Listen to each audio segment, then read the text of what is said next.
welcome to another edition of Men's Track and Field Weekly here on Eagle All Access. Today, assistant coach Steve Manz once again joins us. And coach, coming off a really busy weekend, had athletes competing in 4 different meets. And what are some of those performances that stood out in your mind?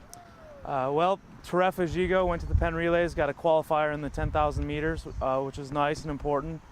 Our decathletes at Hillsdale, Solomon Ija had a very nice first collegiate decathlon, just under 7,000 points, as well as Levi Selvig and David Papenhagen.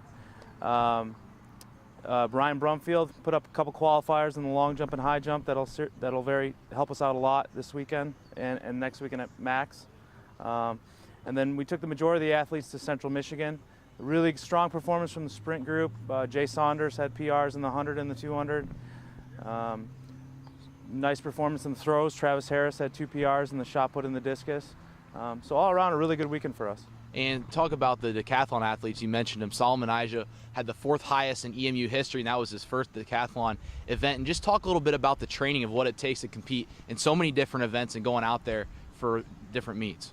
They're definitely the guys on the team that train the most.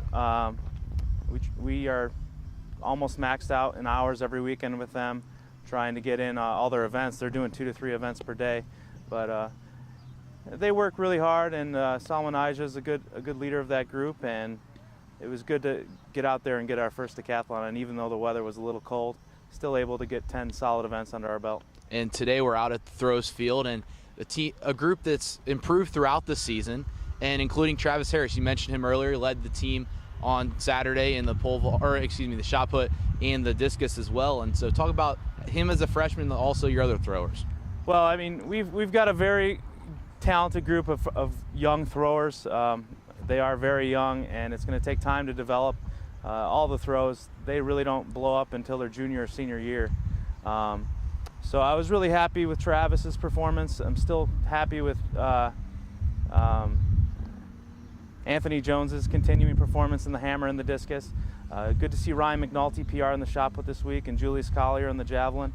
They're a very young group, but down the year, in the next 2-3 years, we're going to have a very solid throws crew. And as a former thrower yourself at Michigan State, what was your favorite event to throw? I liked a lot of the event. I liked them all pretty much. Shot put, I guess, since I was better at it. But it's nice throwing the discus or the hammer or even the javelin just because they have a much nicer flight. And Coach, now looking forward to this weekend. You have the Toledo Invitational this Thursday and Friday, May 2nd and 3rd. And as a coaching staff, what's your strategy? Do you go looking to keep some kids fresh and keep competing, or do you have them rest in preparation for the MAC championships? We have a couple guys we're going to rest just to get ready for the conference meet. They don't really need to run. A couple guys still trying to get qualified for the meet.